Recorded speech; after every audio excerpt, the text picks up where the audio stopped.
Yeah, I saw what Paul Hutchins wrote. I've got a lot of time for Paul. I've mentioned him a lot of times on this podcast.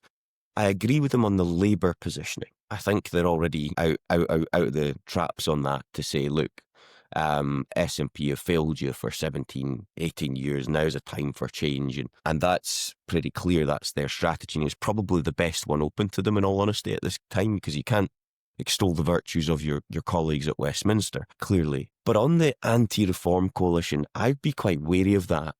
For the SNP, being seen as leaders of that coalition.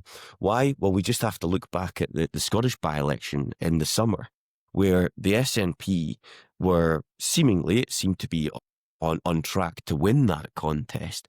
They were putting forward their perspectives, which was twofold. Firstly, the Labour Party took away the child benefit cap.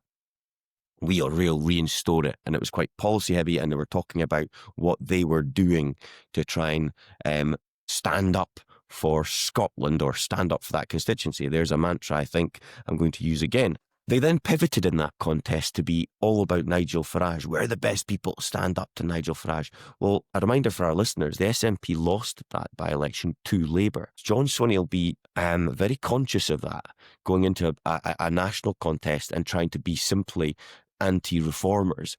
Yes, it can be part of your narrative, but far better to be focusing on your principal opposition, which is still the Labour Party, in my opinion, and being able to say, we're standing up for Scotland.